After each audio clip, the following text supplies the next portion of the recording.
It's a bad, really bad situation. There's the tragedy, 15 people dead to friendly fire. Then there's the fallout. Everyone's blaming everyone. Israeli jets deliberately created a dangerous situation for the warships and aircraft located in that area. While it may have been a Syrian missile that downed the plane, it was Israel that set the stage, says Russia. Israel bombed Syria again, the Syrians defend themselves, and the Russian jet gets caught in the crossfire. The Israeli military, though, blames Iran and Hezbollah. Israel holds the Assad regime, whose military shot down the Russian plane, fully responsible for this incident. It was their fault Israel had to bomb Syria. You see, Iran was transferring lethal technology to Hezbollah via the Syrian military, apparently. So Israel had to stop them. The Syrians panicked and started launching anti-air missiles everywhere. Israel is blameless, says Israel. As for the United States... Can you comment at all on the shoot-down of the Russian jet yesterday and whether or not the U.S. had any visibility in it over a deconfliction line or any other means? As far as I'm tracking terror, we did not. The coalition was not involved with this. Did you have any visibility into it as it was happening through either your own radar or through the deconfliction line? We did not, that I'm tracking. I didn't see what happened.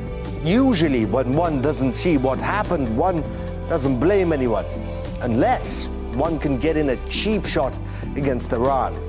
I would like to express sorrow to our council partners, Russia, for the tragic loss of life when the Russian plane was downed yesterday. If Russia is interested in bringing peace to Syria, it should make sure Iran and its militias leave Syria once and for all. The risk of a broader conflict will leave with them. Iran is responsible for creating the Syria we see today. It's an interesting argument. Israel's been bombing Syria near enough monthly, sometimes weekly, in order to prevent Iran from launching an attack on Israel. To date, there have been 0 Iranian attacks and a whole lot of Israeli ones. We condemn this new act of Israeli aggression against my country. The UN Security Council must bring Israel to account for its violation of international law. Israel attacked Syria twice this week, but apparently some are unaware of that. Strange, isn't it, how selective people are about international law and bombing? But others are seeing this as a warning, a wake-up call. The risks of conflict, escalation, are huge.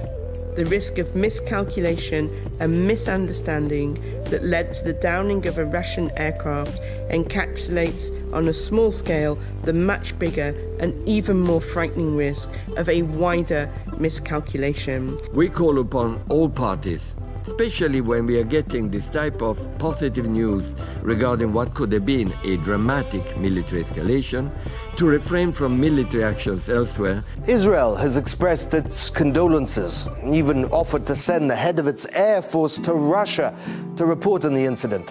Putin's urging calm, saying this was a tragic fluke. This situation is different from the one when a Turkish jet shot down our plane. Back then, Turkey intentionally shot down the aircraft, but now it looks like a chain of accidental events. Fortunately, it appears a military escalation has been prevented. A verbal one is in full swing, of course, but there's a lesson here.